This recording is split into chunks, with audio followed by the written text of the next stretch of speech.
Hi guys, and welcome to the first day of PEL Phase 3. I'm Toby, for those of you guys who are new to the channel or who are new to my videos and whatnot. I do a lot of these analysis things, and I've also just started my new mini series on YouTube on how to watch competitive PUBG. So if you're new to the game, if you want to get into competitive PUBG but there's simply too much to grasp, we can start watching. There's only one episode out just now. It's about the difference in the in-game settings for casual games and for competitive games. So if you're new to competitive PUBG, if you know someone who's new to competitive PUBG, send them our way, and we'll get through it. We'll make you a very knowledgeable PUBG viewer. And with that, I think we should get straight into the first game. There's 5 games per week or per day now, so that's of course interesting. It's gonna be 2 games of Erangel. No, wait, 2 games of Miramar, followed by a game of Sanhok, followed by 2 games of Erangel. At least that's how I've understood it. I think that's correct. So PEL week 1, day 1. Let's go. Plane, pretty straightforward. Between Chuma and Lost and up towards water treatment. Oh, interesting circle to kick things off. Now, fortunately, we do have 2 teams that are already looting up here. I was gonna say Impala is obviously accessible, but not that easy to get to here. And also, let's just before we get too much into it, let's talk over the changes that has been from phase 2 to phase 3. Change number 1. These guys, formerly known as Sok and Nam, are now playing here. They are called N47, and yep, that's them. That's one change. Also, Desperado, the former team called Besiktas, but they have changed one player. So Calvin is playing. He was actually playing for the real Desperado, but when they didn't qualify for PEL, Desperado picked up Besiktas instead. And then we have the whole case with Crow Crowd. They have dropped their roster and picked up Windstrike. So the team that was Windstrike before are now Crow Crowd.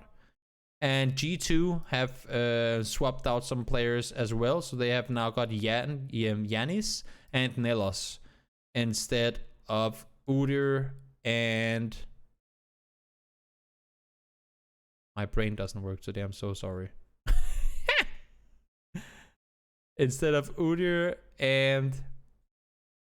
This is embarrassing. Kaint! Oh, thank you, Heights. Instead of Udyr and Kaint. So those are some of the big changes. Iroh is also now playing for TSM instead of Woogie Boogie. And Colt Amenta, who was also playing for Desperados, is now playing for Raise Your Edge with Lynxie. And 7 is playing in PEL. There were some different issues with visas, I think, for some of the teams in the previous team, or some of the players in the previous team. Monkey, that's correct. Monkey and Udyr are playing for Reciprocity. Is that all the changes? Did we go through all of them? I think so. I'm looking around, trying to find one. Mithralius is playing for Digital Alliance. Or Digital Athletics. I always call it Digital Alliance. I don't know why. Digital Athletics. And yeah, I think that was actually all the changes. So now let's get into the game. Fortunately, with a shift like this, there's already people looting up north. I guess that's technically a good thing, so that the teams that are coming from south, or from the east side for that sake, they don't have that many teams to rotate next to. We'll see. I'm gonna slow down everything so we can see all the rotations coming in. There are Hilltop. Those are probably, and if you can go down here as well. Those are probably 3 of the places that you can get the most info from in this circle. But when it comes to compound play, nobody wants to sit inside water treatment early. That's just suicidal. You got the compound down here. That's in a valley though, so you won't get a lot of info. So priority spots in this circle right now would be this compound up here. You can play this one down here. And the Hilltop compound up here. I would say are probably the 3 best spots you can sit in this circle. But seems like NIP, I mean, they're obviously going up the hill towards this area. Raise Your Edge, they're gonna play below. It's a good compound, it's center in the circle, but it's one of those areas where you won't get a whole lot of info from. I mean, you can only really see to the edges of the uphills and over towards this compound. So decent circle north, obviously, and that's the thing, right? Because if we go back to seeing this, when you have this circle, this becomes, again, a horrible place to have to rotate through. So if we draw up, because nobody wants to drive through Hacienda and San Martin, you can go on the eastern side, but that pretty much means since you don't want to drive through Graveyard, I mean, this whole push up this road is yikes. Don't want to go through Minas late either, so you want to go pretty much from here over till here. It's not that you can't, it's not that a no-no rotation, it's just there's not really a reason to. And honestly, since you don't want to be driving down, since you don't want to be driving down this hill either, it pretty much goes all the way up to here. You can obviously rotate in earlier, but I would say I would be surprised to see a lot of teams go in. Like, you would expect teams to come in from up here or from up here. Not even, actually, they'd probably go even further north than El Pozo. But let's just we can draw it up here and continue the line for a little while further.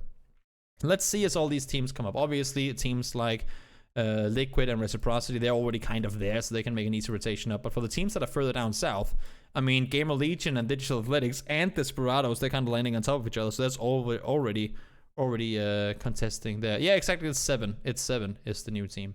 Let's see. So let's see. Let us see how they do decide to make the rotations on up. We'll just fast forward a little bit. All the teams on the edges. You can see what I'm talking about, right? Picture perfect.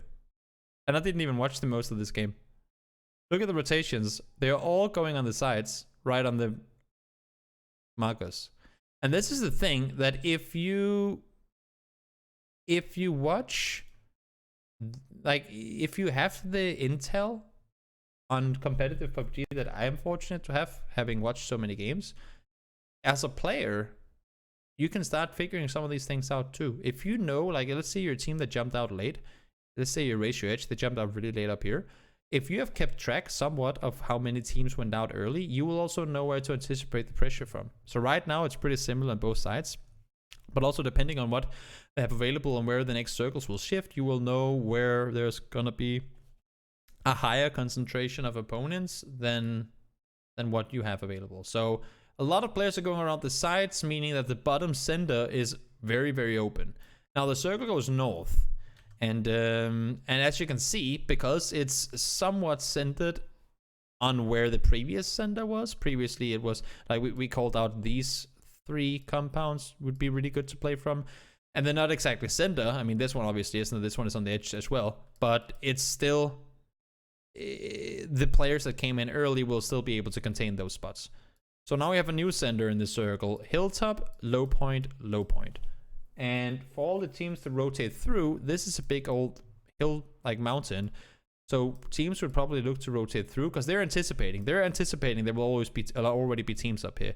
So if you're going to scout this, that should be to scout further forward. And it's going to be dangerous to make a rotation up. So I would assume to see teams continue over the north to maybe either play the hilltop here or try and crash underneath and get a place to play. You can see 7, they're going up late. They maybe heard the vehicles from NIP leave. TSM, they're crashing down towards, I don't think they might even know this. So TSM, are they even scouting? They go down the road and they just send it. Maybe they don't see any vehicles, maybe they don't see any movement, but they just full speed crash into Ratio Edge's compound. A ballsy play, but they want to get the circle of center. And because there's not a lot to play from. If you don't have a good spot, like if you don't have one of those compound plays that you can really utilize, if you're stuck out in the open, because these valleys, that's the thing. If you're running up a hill here, your focus would be on fighting the guys up here.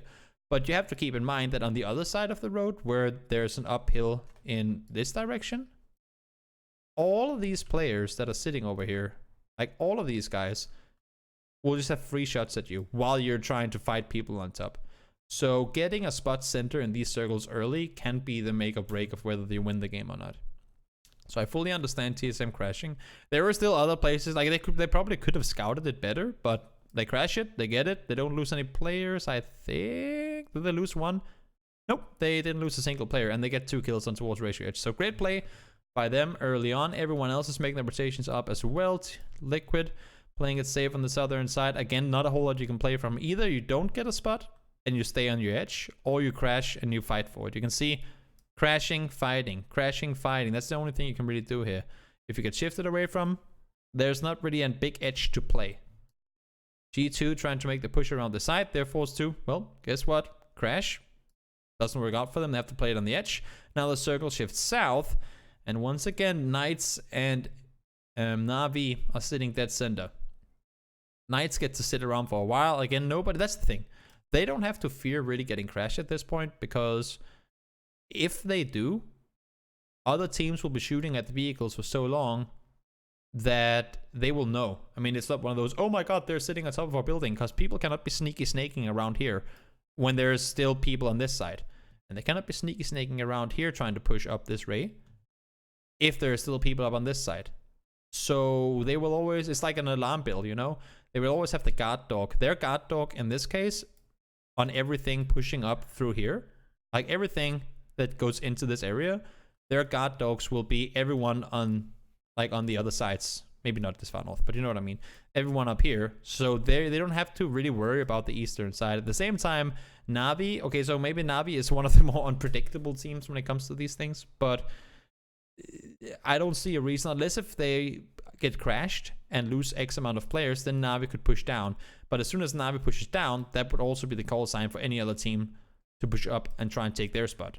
So I don't think Na'Vi deems it like valuable or worth it to try and contest or fight Knights. They know they're there. They're just going to leave them for now. Desperados on the edge trying to get in. GLL, Gamer Legion on the edge trying to pass through ends. That's not going to really happen either. Again, edge fights become practically impossible. Liquid went down when they tried to rotate around the edge. Once again, circle centering up.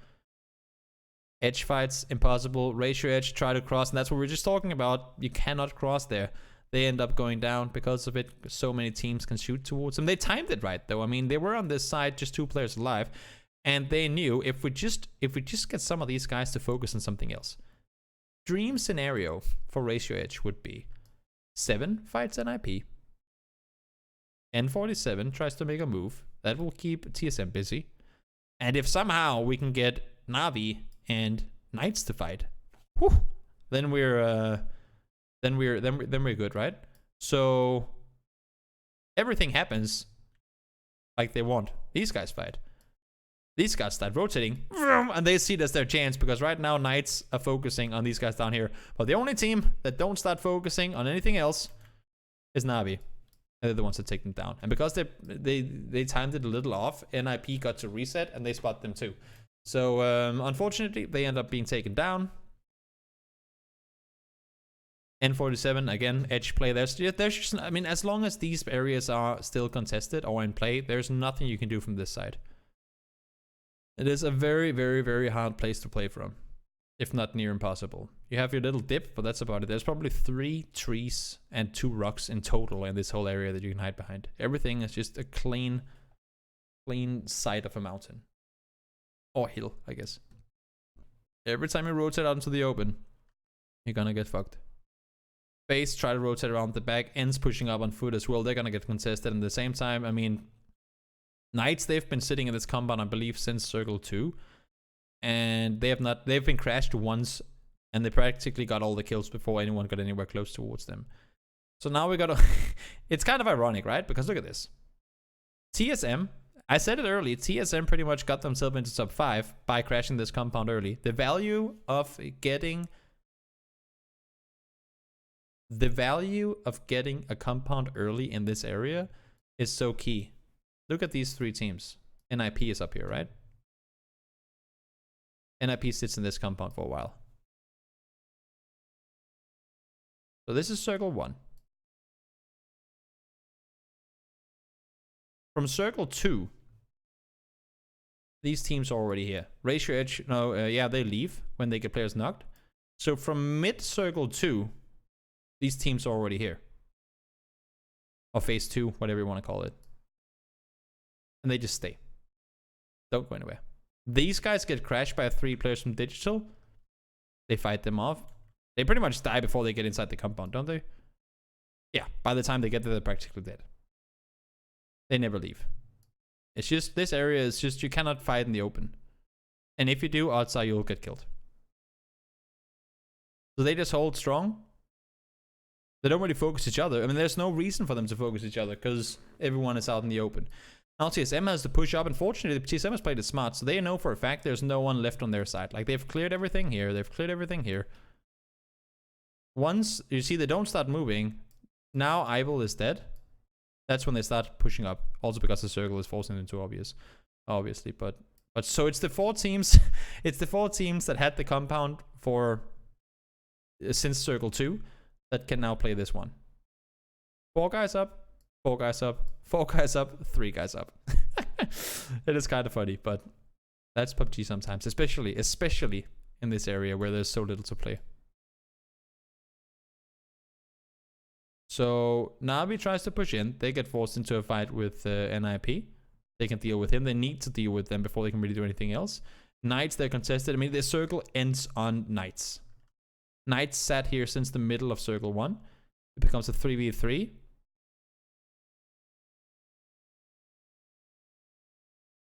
A very, very prolonged 3v3. And in the end, Drayden wins the game.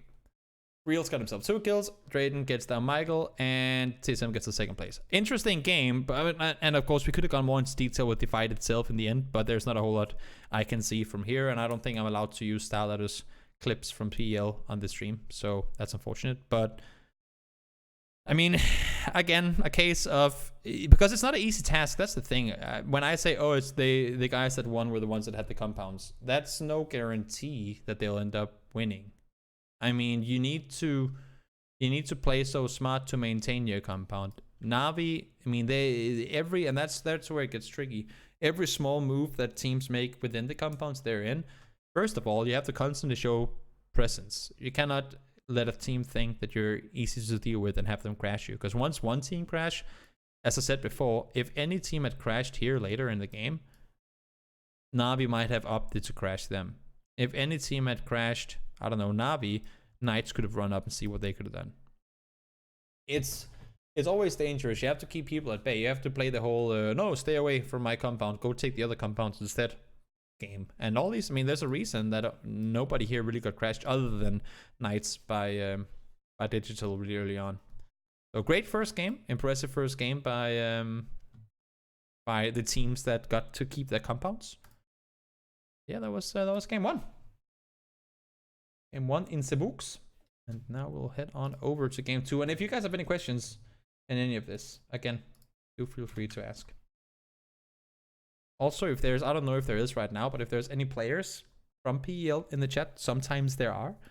If there are any players in the chat, please do, if you have any comments saying, Toby, that's not why we did it, or that's not how it happened, or whatever, you're more than welcome to comment as well.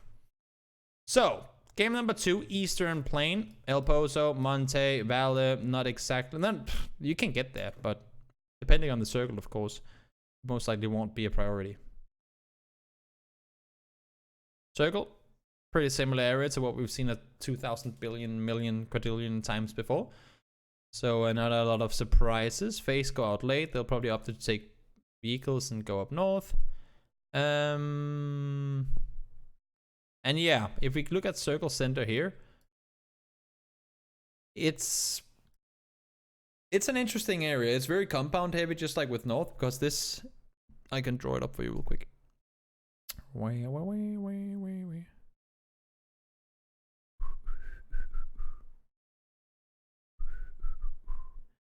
This whole area in the middle, excluding this compound, and this compound, and this compound. This is not really a compound, it's just, what do you call them? One-story house and a little garage building.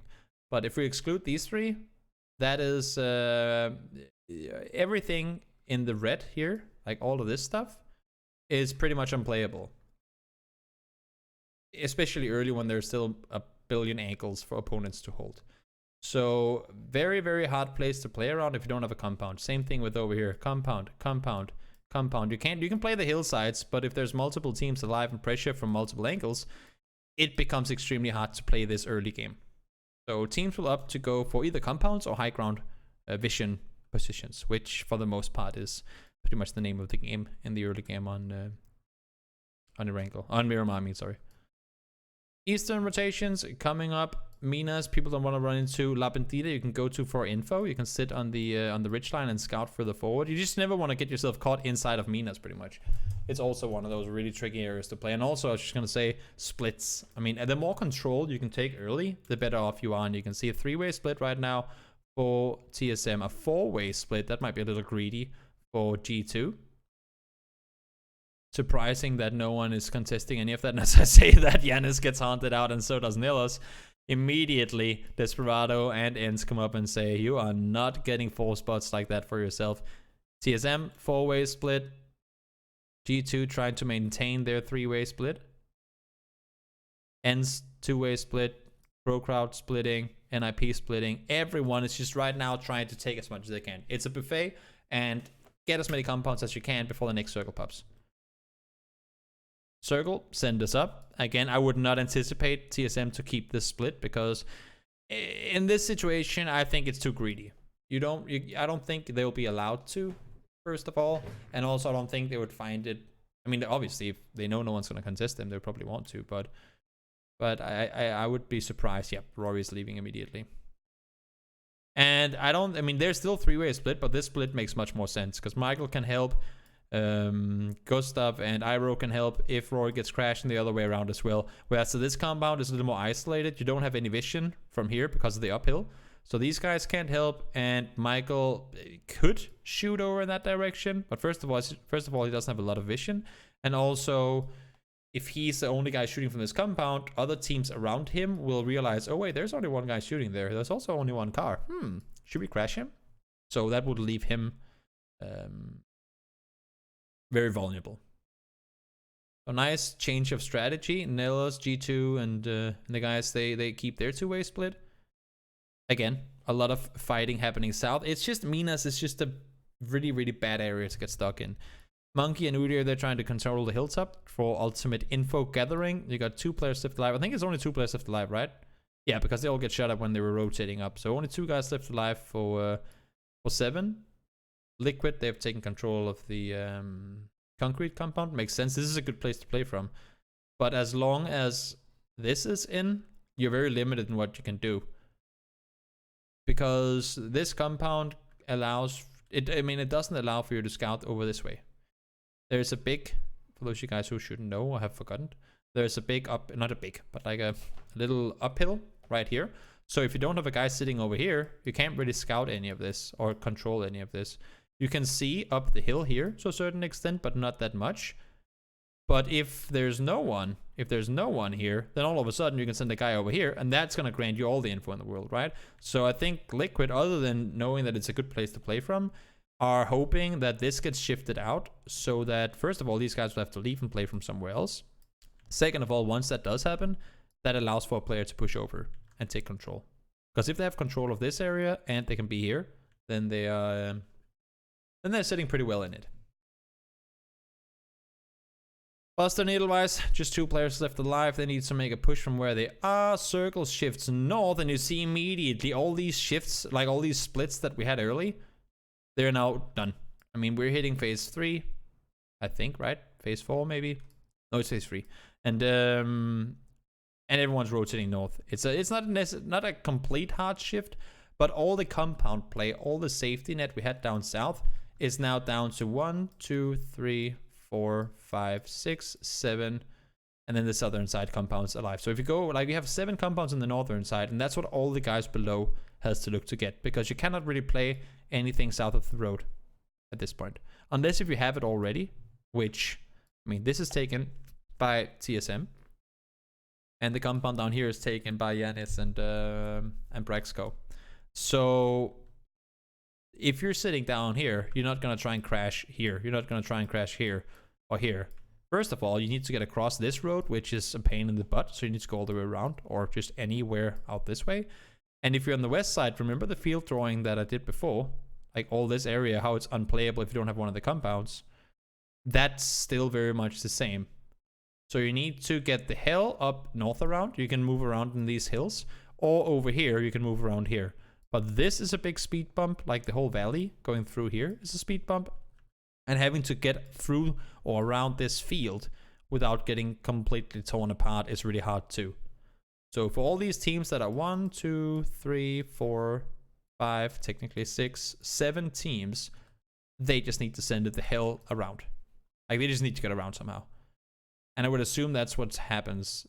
TSM leaves the compound south to go up and take the... So they are in a two-way split. Liquid see them leave. And they go, well, if you guys don't want it, we'll take it. And at this point, obviously, they get the center. And as I said before, face north. Go north. Go north. Everyone goes north. They just take what they're given. And Liquid gets it for free because they're the first ones to make their move. I mean, had Navi wanted to, they could have gotten down and taken this before Liquid got here. But they didn't make the move in time. And also, they were rotating out. Had they kept going, that could have given them more. But Liquid, I guess in this case, is the more greedy team. And also, they had the jump on them because they rotated earlier. So they get it. But TSM goes... I mean, it is more Cinder. And it's, again, one of those things where the compound is great. The compound is good to have as long as you're inside the circle. Because if the next circle goes like this, and you have this compound, then you're fucked. Because then you all of a sudden you have to make the cross through that open field, just like we talked about in the previous analysis. If you guys were watching any of it, everybody knows at this point that there's so much room on the northern side of the circle, and I think TSM just wants to get further up. It makes sense, but it's a hard place to play from. Because first of all, they just lost their compound and their hard cover. Like, they have their vehicles, obviously, but that's not really you don't want to get forced to use your vehicles for cover and get killed by that early on. So teams obviously leapfrogging further north, and now the circle. I mean, this is the situation, right? I'm very interested in seeing what TSM does from here, because what Liquid does from here. Because if TSM is smart, they need to contain. Unless if they drive around this way, like they go out this way or they go out this way. TSM cannot allow for Liquid to push over here or here.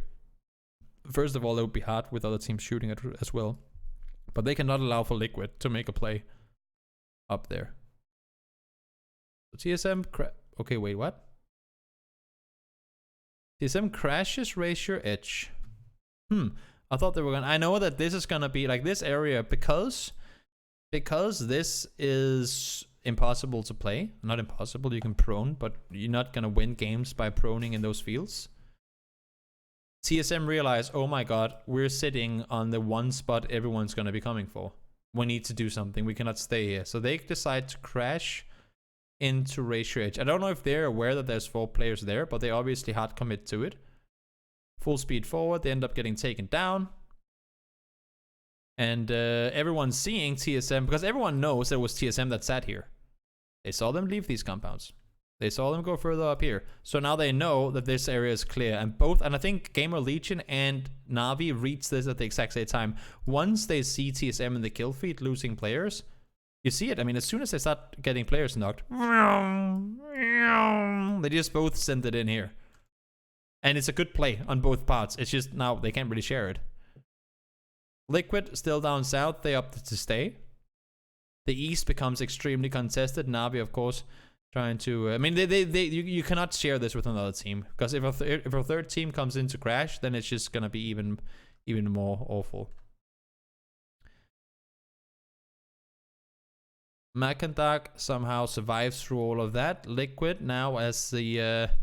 I guess the chaos has kind of calmed down. They get to cross, but they're now out in the fields. They need to... Not only do they need to get further in, but they also need to deal with whoever might be out here. And that's why I'm saying playing this area down here is extremely hard, if not near impossible. Well, fortunately now they're on the edge of the blue, so now they can sit down there without anybody in the compounds. Crow Crowd and IP, they run into each other. Nobody wants to run up and be visible to the compound, so they can play it safe from the backside. Yemti runs up, Samti and Ibiza need to come up and help as well. And all of a sudden their focus, Liquid's focus, shifts from being let's focus on what's here to we need to get a spot now and we need to contain. Like, we need to get up, get a spot, and we need to make sure no one crosses. Because if they allow for players to swoop underneath and they're busy trying to contain whoever is up here, they're going to get backstepped. That's going to lose them the game, right? So EB runs up, as expected, to try and get some sort of control. Samty goes underneath. It is pretty much exactly what I just said happens. EB goes up to get a spot in the circle, guaranteed. Samty goes underneath to make sure that nobody's crossing from this side. Like, he doesn't go over aggressive. He just sits and holds. Like, he just holds to make sure that no one's crossing. And this way they can build, like, make a sort of a parameter that's theirs guaranteed, right? EMT holds here. EP is just kind of the... Like, he's not going aggressive to either side, but he's the one that maintains the spot. And Sam to make sure that no one's crossing underneath. Now they spot out one player. Sam to runs over the top. Runs into a fight with Navi. Mackendog is still there. Doesn't get any damage done. EB goes down. Ultra pushes on over. Face on the backside of all of this have been very passive this game. At least that's what I feel like. They rotated all the way around the north, and they were fortunate to be able to stay there. And they got some edge kills, but that's about it.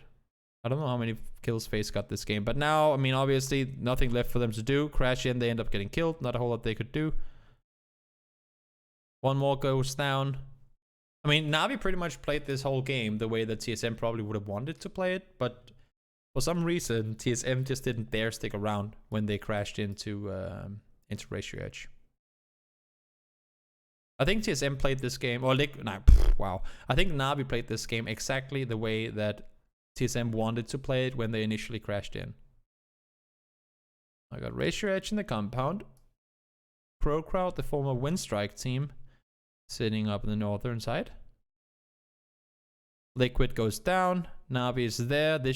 I mean, I don't know. I would assume Navi wins this one because they're just really, really good at up-close fights, but we'll see. They get to third party. One guy down. Minox is low. 2v3. Can still go either way. Okay, 1v2. No. Ratio Edge wins it. Good game. Good game by both of them. Again, Compound wins the game, but this wasn't the case of, because as soon as it shifts out, like as soon as this happens, it could be anyone's game. It's just because they were the ones that gets to third party, I feel like. Not really third party, honestly. Yeah, I don't know. It could have gone either way in this. But the team that don't have to aggress ends up winning the game. The only thing is that other than the crash by Face up here and by TSM early, I mean, they actually, as far as points go, they're actually kind of fortunate that those teams crashed them, because I don't think they would have had any kills. Had TSM not crashed, and all those fights would have happened down here with them and Gamer Legion and Navi. Had that happened here, outside of Ratio Edge's vision, I think Ratio Edge would have come into this final like at this point. Other than maybe getting a knock or two over here, they probably would have come into this situation here with 1 or 2 kills. I don't know how many kills they ended up getting in total. Let's see. Miramar, statistics, Ratio Edge. Okay, so they end up getting 13 kills because they got to clean up so much in the end game. But had early on, had they not been contested by a 4-man team and then a 3-man team and so on, it probably would have been more like a, even if they ended up winning the game, probably more like a 4 or 5 kill win, which of course is not a bad thing. I'm not saying that at all. They're just lucky that players actually came up to them, because that's normally one of those compounds where everyone knows that there's going to be people sitting there, so teams kind of back off and leave it open, if that makes sense. That was game 2. Now we're going over to the famous Sanhok, and I did not watch this game, so I'm just very curious to see how it all unfolded in all of this. I did not watch this game yesterday. I was doing other stuff. I want to see. How did Sanhok go? Let's see. Decent plane. I mean, every plane is good on Sanhok. All the way for the circle to pop. Okay, so right off the bat, we have, is that 3 teams or just 2 teams? Okay, just 2. 2 teams contesting ruins. That's pretty public game-ish. Liquid get boot camp. This is a nice split. I really like this split. Wait, where is? Oh, Iroh is way up north. Okay, he's up there. I was thinking, where the hell is the last player? I like this split. Gustav maintains control of this.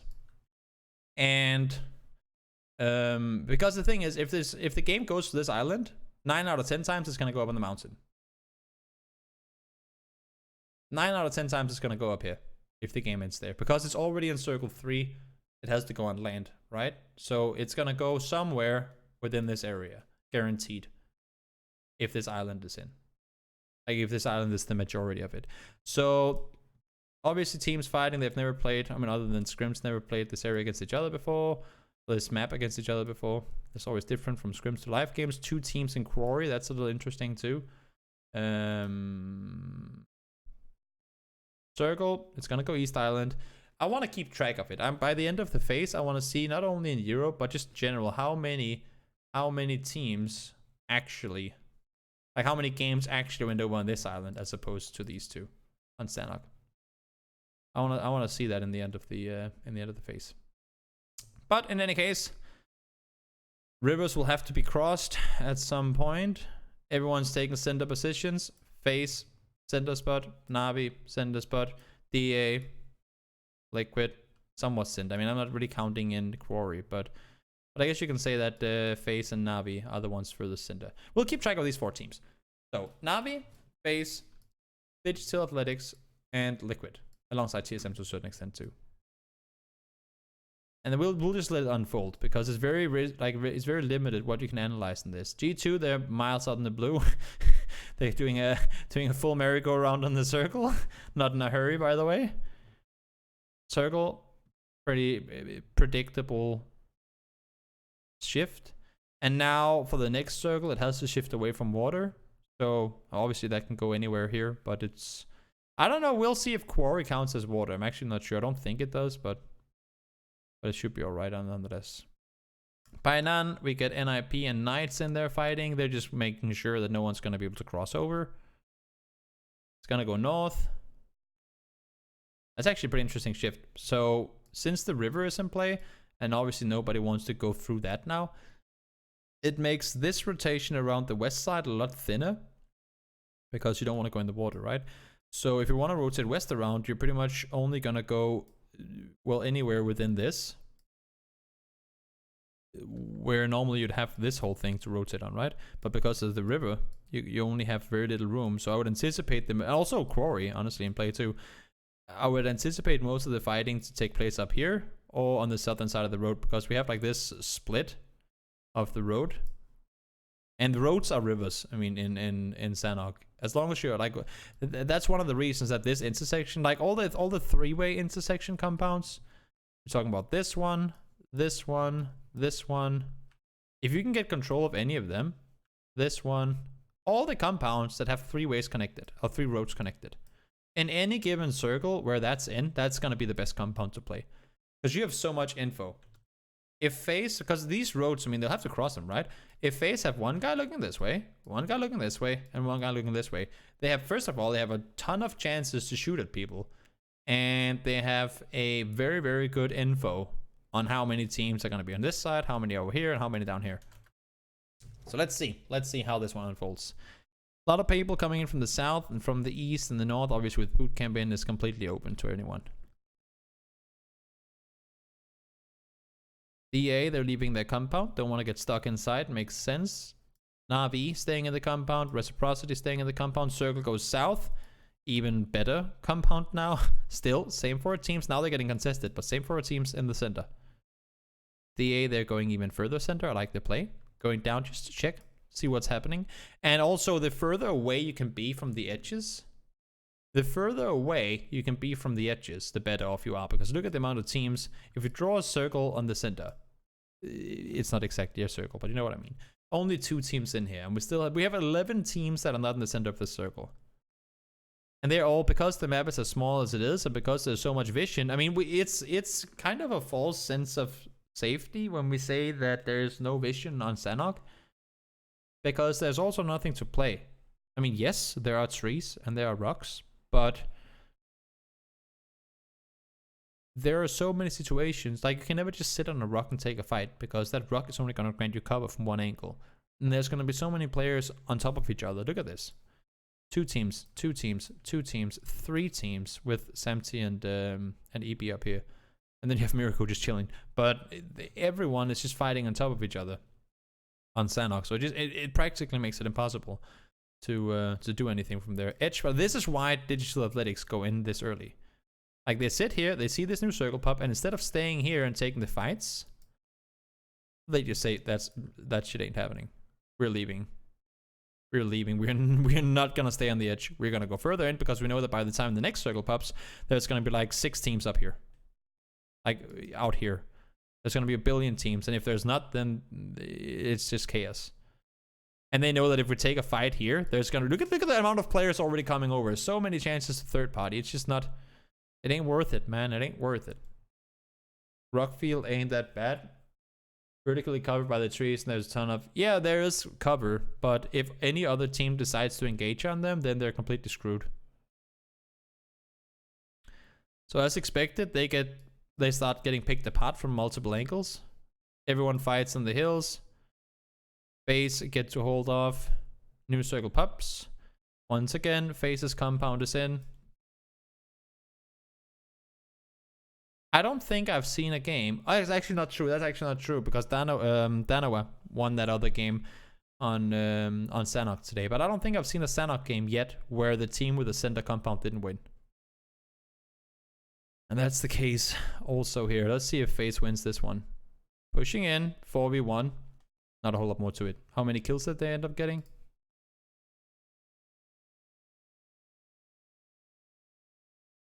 What? Oh, 8 kills. So, I mean, it's a good game for them, but everything came to, I mean, you can't even say that because it's the same. There's just, on Erangel and on Miramar, there's always another play you can do. Like, if you're fucked, you always have something you can do. Not saying that's gonna save the game for you, but there's always a play. Whereas to here, if you get shifted away from, you know you're going to be running into 6 teams and you're not going to survive. So it's just, you know what, let's just get as many kills as we can.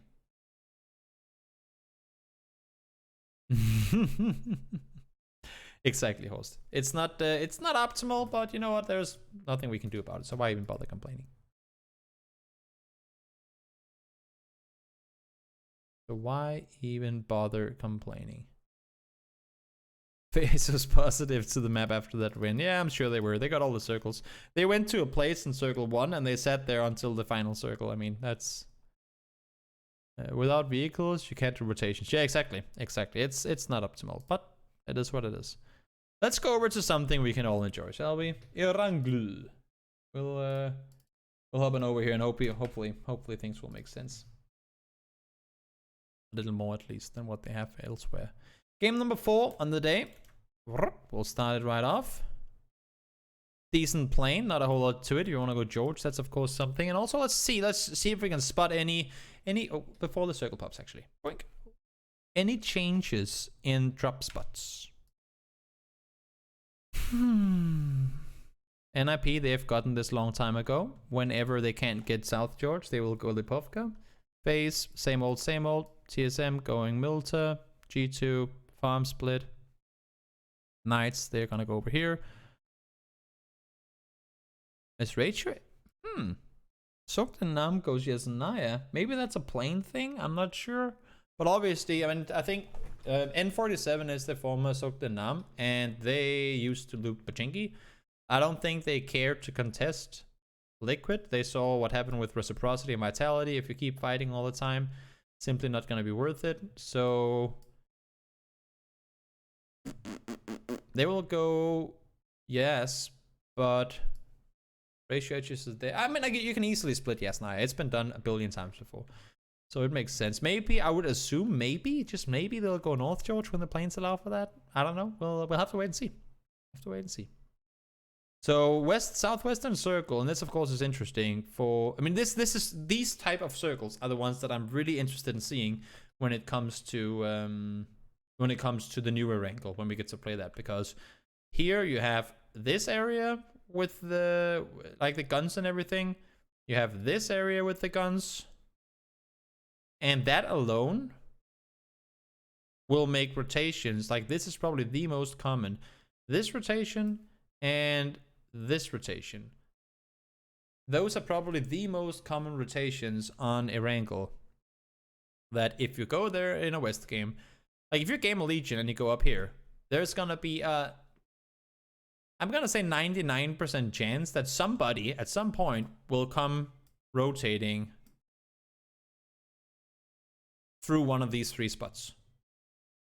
So you know, I mean, you might not get kills off of it, but you know for a fact that there's going to be people in this area.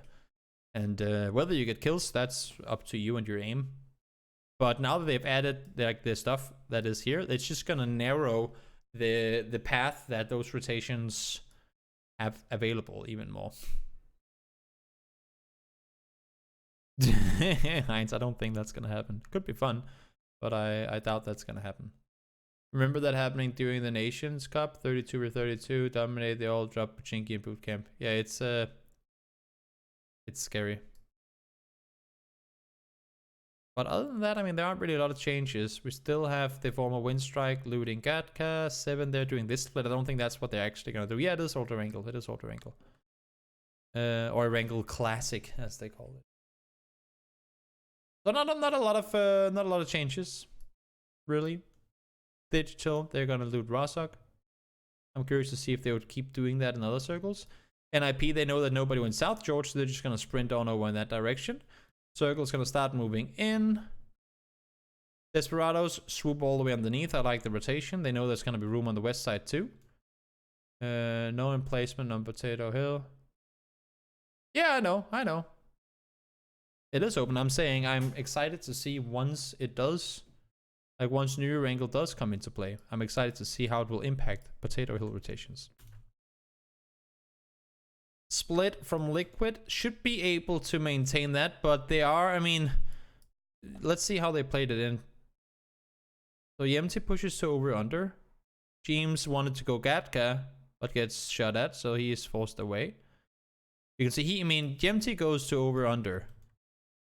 And then he jumps off, and obviously he's eyeing, like looking over here, so that as soon as you see the shots coming in right there, he calls it, and then they rotate around.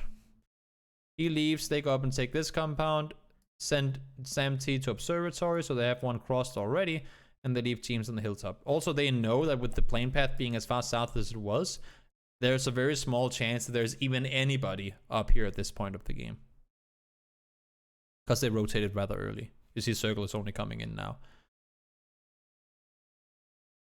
They start shooting. James is forced to leave, but he goes back up to Timmy. That's interesting. Well, I think what he was trying to do actually here is just baiting a shot. So he goes up and underneath again on purpose, because he has Samty lined up on the hilltop. So if he goes to peek him when the vehicle comes up, he has enough faith in Samty that he will get the knock onto Timmy. So it's just a bait, like it's a trap they're trying to set up, but it doesn't end up working. New circle pops. Somewhat center, pretty straightforward. The only thing, like we have this field in still, that's a big old yikes at yikes. We can draw it up something like this. Of course, these 3 spots are still playable, but that's a big old field.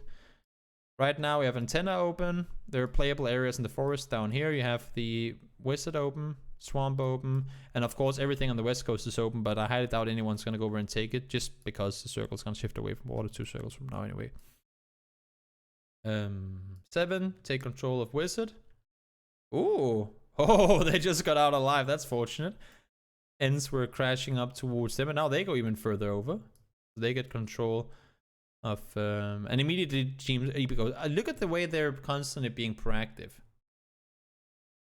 It's the exact same thing with the Miramar game where they were just backtracking TSM. It's so smart from Liquid. Like their rotations are always so smart. And that's a really positive, like that's a really hard thing to do well, and most importantly, it's a really hard thing to be able to keep track of as well as they do. They see that as soon as Ends keeps driving, and they recognize that it's all the players leaving, EB immediately goes up and retakes the spot. Like they were sitting here, then they were forced back, then Ends leaves, then they go up and take it again. Such a smart play. It's a game of chess, and they're playing it really well. Because they're maintaining, look at how much room. I don't care about where it is on the map, but look at how big of a portion of the map that is only, like if we look at the circle center, draw up the center, kind of. If you draw the center of the circle, look at how big of a portion of the map that is only Liquid right now. That is quite a chunk of the center of the circle. that is only liquid. And they do this because they constantly move around. It's very hard to do, and it's very impressive to see.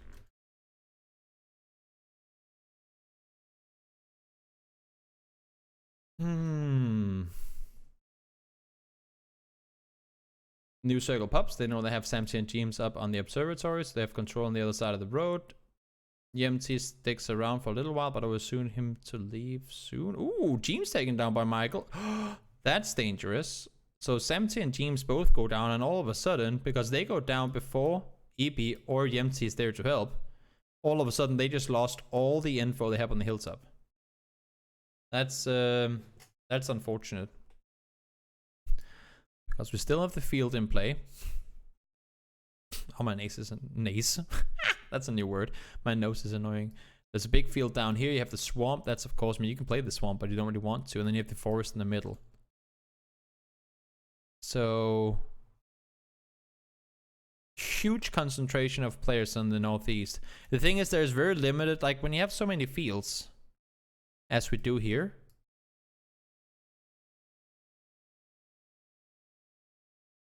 Exception, exception, exception.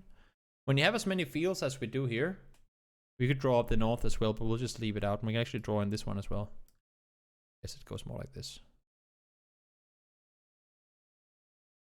When we have all these areas that aren't easy to play around, you force so many players into piles. And look at this up here. I mean, you have, when you, if we act like there's no players here, there are X amount of playable spots up here. You have obviously these two, you have the yellow houses themselves, and you have the areas around. But I mean, once all these players are here, they can't just leave again. They're locked down and they have to stick around until the other teams either try to leave or fight. So they're forced to take fights. In the meantime, for example, down south, I mean, FaZe have all the room in the universe. They're not contested for anything. They came up early, hilltop, scout the compound, they take it, and they get to sit around. While everyone else, like if you draw a line through half the circle, we have 3 teams on the southeast and 13 teams on the northwest. And in this circle, we have an area which is probably, it's not half the circle, if we exclude this as well. It's not half the circle, but it's a solid, I want to say 40%, 35 to 40% of the circle is unplayable. It is not completely unplayable, but because you can sit out in the fields. But because this area is in, they have such a big overview. People could be sitting here, people could be out here as well. You don't know that. This area is only playable when this is not in anymore. So if the next circle goes up here, you're screwed. And because FaZe, they get to sit on the quiet side alongside G2. I mean, G2 is way further on the edge than FaZe is. They're just chilling. I mean, they have nothing to stress about. They're staying on the hills, making sure no one's swooping underneath. They have to stay up here because they do not want to have anyone crash this compound, right? Everyone knows of the players up north. We have the whole, I mean, if you look at this, anyone that comes from here, this part of the circle, anyone that comes in here is forced to play on foot. Because either A, they've been in swamp at some point and you cannot drive around in swamp, or they're up in the forest and they've played there for a while and you don't drive around up here. So they know that whatever happens here, unless if it's 7, because they came here early, they still have their vehicles up there. Unless if it's 7, they will most likely at least not have any vehicles available when it comes to the last couple of fights. Everyone's been fighting for a long time, and that means that if they do have to cross out into this field at some point, depending on where the next circle goes, they're completely screwed. Like, completely and utterly screwed. New circle pups. Hard shifts south. FaZe has this much control of the circle because they've left Uber and Mexi on the top. So they know there's no one on this. I mean, I guess technically they could be sitting down here, but then they would be visible from the hilltop. So I think they expect there not to be anyone sitting down here. They have control of everything here, and as long as they can make sure that no one comes there, then they can play the circle from the backside. All the room in the world. 1 team on one side, 8 teams on the other side. And that's how you do it. I mean, that's how you avoid the clusters. They know, FaZe knows, and other teams know as well. There's going to be no one out here. That's death. As long as this is in, as long as any of this is in, you cannot play this. So they don't even need to worry about this. All they have to do is make sure that a vehicle doesn't come and crash them. But by the time the vehicle is reached here, it's going to be exploded by all the guys up here anyway. So they don't really have to worry about that. All they have to make sure is that if this next circle goes here, or here for that sake, how do we rotate on it? Because we cannot go out here. That's death. We can only move down to the side, and there's not a whole lot of cover down here. So they can play the ridge line, the tree lines down here, or they can go all the way down and try and push up on foot. That's what they have to plan for. New circle pops. 7 is sitting dead center, getting a little help from FaZe, and they get the circle again. Jesus Christ. They actually get the circle again. And they can just chill. They can just stay. Everyone has to fight here. They don't even have to do anything. They can time their third party just as they please. They do not have to do anything. Now they do run over. I think FaZe is one of those teams where if they sit around without doing anything for too long, they get like, oh, come on, I want to shoot something. And then now they push over because they realize, you know what, this is the perfect chance. The third party, there's only 11 guys alive. We can do this. So they sent Mexi over, they sent 8C over, take control of the circle. There's 1 shift left to go. And if we get it, I mean, right now they're sitting on over half the circle. FaZe has control of this. How many circles can you fit in down here? Right? And they're in a perfect 4-man split.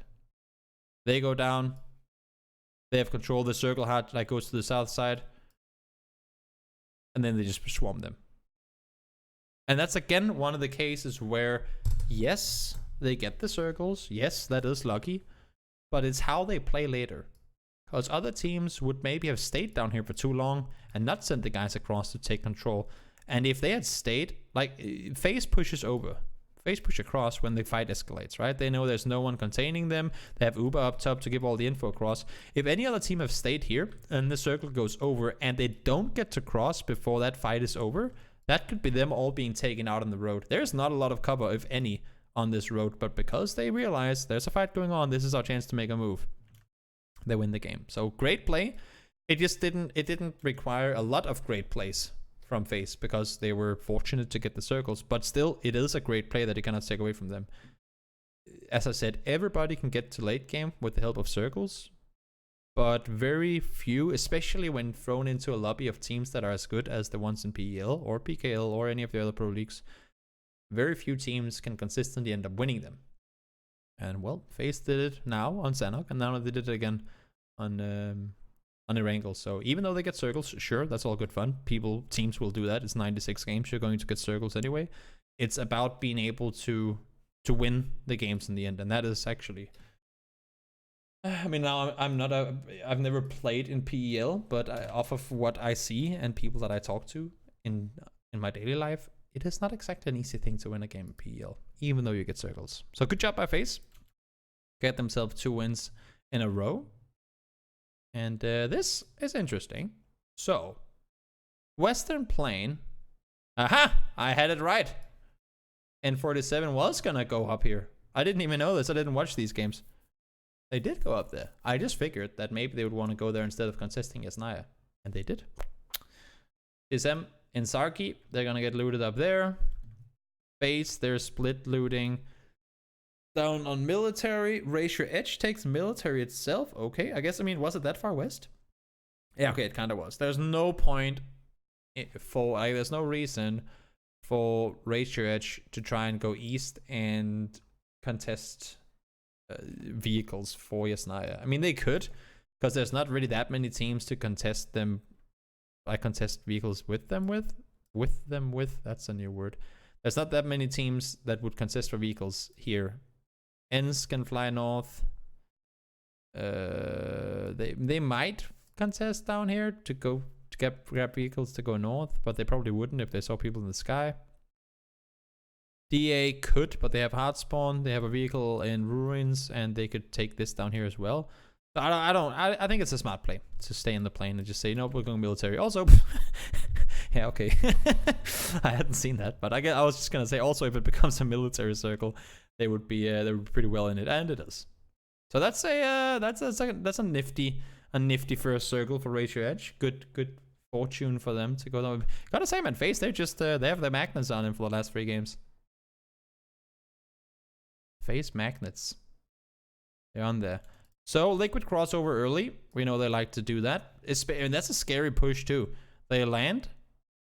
They have barely even gotten to loot anything. They just take the essentials. Boom, military circle pops. We gotta get going. You have 2 teams looting Fairy Pier, and that's why it's scary, right? If you're looting Fairy, like if you know there's 2 Fairy Pier teams, you're gonna know for a fact there's at least one guy up here somewhere. And making this rotation early without info, maybe a little undiluted as well, that is extremely dangerous. But they go early. Fortunately, they time it really well. This is one of those things that you can actually, because in this, I mean, most teams loot the same. Most teams loot the same patterns or paths quite often. So if Liquid knows, this could be them having really, really good info. Like, this could be them really doing, it could be coincidence, but it could also technically be them being extremely smart. If they know how long, like if C9 always lands here, runs down here, drives up here. If he always does this, if he never lands here because there's no vehicle, but always lands down here, drives over here, drives up here. If they know this and they time their rotation, because this is not the first time they loot here, obviously.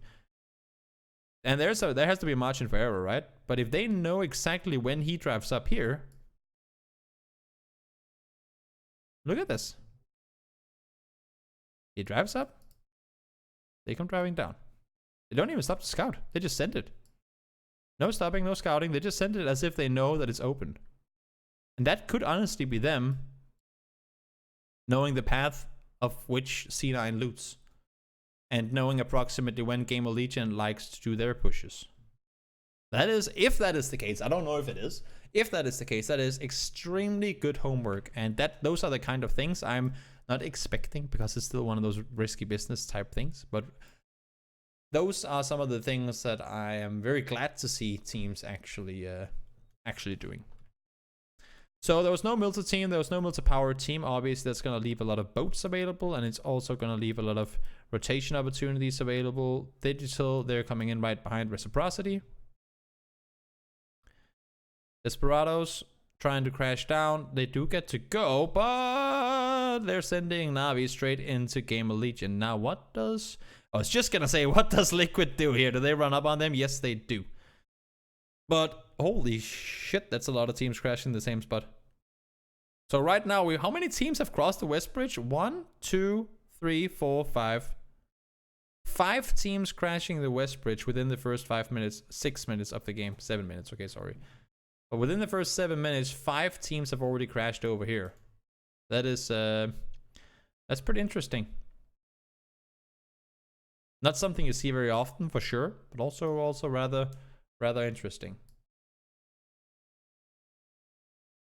TSM, they want to cross. Ooh, maybe they don't have to cross after all. Circle 2 pops, it goes up north again. The center of the circle has to be like there. That is probably the most north this circle could go without actually being in the water.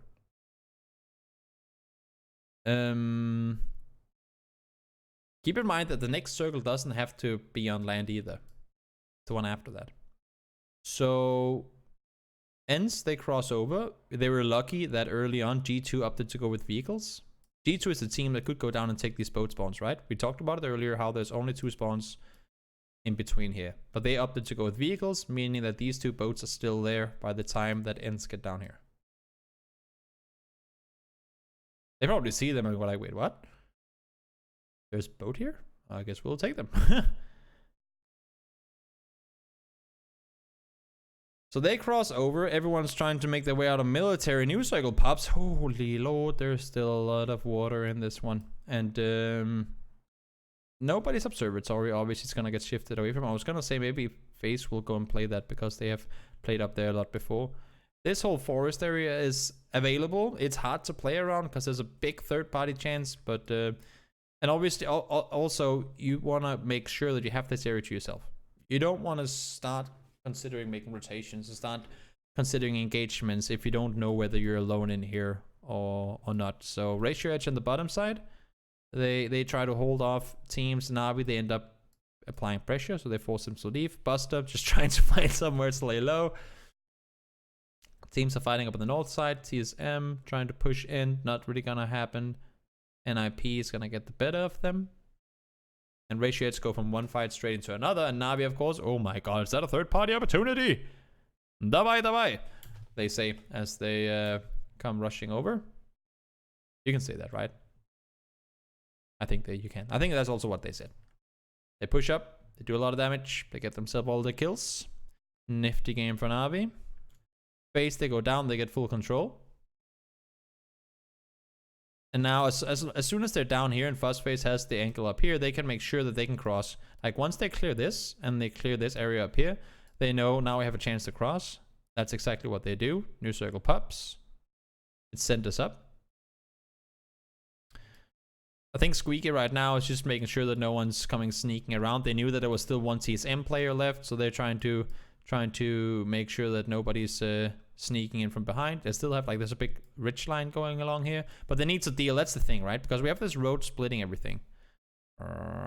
Something like that. This road splits everything, and whoever has to cross, if the next circle guarantees either this side or this side, you have to deal with your side before you can cross. Because if you start running over, first off, you're most likely going to be fighting teams on this side that'll be shooting back towards you. But if you're the first to cross, you will also be having the teams that are still on your side shooting over towards you. So they need to take the fight with Knights. Rustmark gets one, he gets knocked down in return. Liquid comes over trying to third party. Circle, oh my lord, that's a hard shift. It's actually connected. It is actually connected. That is a hard shift. Na'Vi should be very, very, very satisfied with that, because they have cleared this entire area, and they have Xenon down here, making sure that, that this area is clear too. Base, they aren't really in a spot where they can go out and take control yet, because they came in late. Like, remember they came in here, and they're also playing this side of the hill. There's a bit of a thing here where this is downhill here, and this is downhill this way.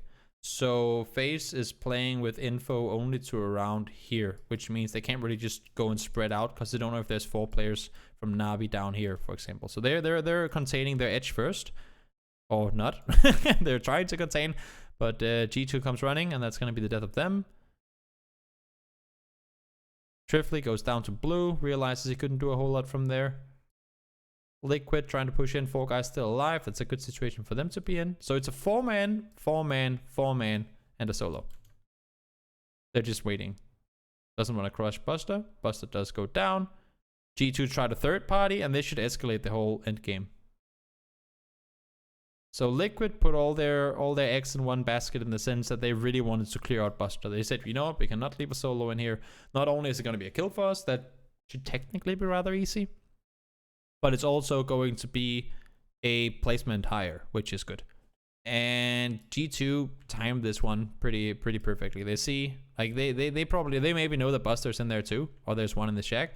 So once this happens, he goes over. Chris goes crazy. Oh, it wasn't that much. Okay, it was just them finish off pistol lock. But that also gives them the info. Okay, these guys are playing this side of the circle, because it sees more people cross over. So that gives them the info. As long as we can contain, like, as long as we can make a line here and deal with what's up there, now we have half the circle to ourselves. Like, they have so much vision, like, they have so much knowledge on this side of the circle, that the only player, like, if the circle comes to them, they can just wait. They play it so smart on this side. Same thing with Na'Vi. I mean, they just have to deal with Liquid first, right? Let's send a circle 4v3 in favor of G2. C9 pushes up. Everyone's getting knocked. C9 down. Ooh, Braxco goes down as well. That's a nice push. Yanis tries to help. Nailers gets down 1, so it's a 2v1 now. Or 2v2, make that. Nailers gets a double. Yanis is by himself. Ooh, 2v2. 2v1. Poker is by himself. Are they going for the rest here? They are, and they get him up. 3v1. What can Pokemon do? Nothing. Chris is there to save the day. It was unlucky, but 2 guys shouldn't get down by pushing. Exactly, that's what I was saying. That's what I was saying. They were putting all the eggs in one basket. in the sense that they were hard committing to deal with Buster, but it simply took them too long. I didn't see the exact play of how it went down, but they should never have lost 2 players in that situation. That's one of those where one guy throws a nade, if they have any nades, of course, or smoke, even anything thrown through that window will force him out. Or if it doesn't, then I mean, then you wait. You don't want to be the one where you run inside, the first guy gets knocked, and then there's not room for the second guy to get in. Then you would rather raid, hold, like have one guy hard hold this angle, and then you have the other 3 guys do something like holding anywhere else. I don't know. Yeah, exactly. And he throws a nade and that fucks them up. So that's just unfortunate, but I don't think it should have come to that. But I don't know. I mean, considering the rest of the decisions made by Liquid for the majority of that day were really, really good, I will give them that one. Even though it could have made the difference whether they would have won the game or not. But of course, always unfortunate. But that is that was the first day of PEL. Interesting. I hope that you guys enjoyed watching it. It was fun. We've now done an analysis for over 6 hours and casting, so that's been good. And for those of you guys watching on YouTube, thanks for watching. See you in the next video.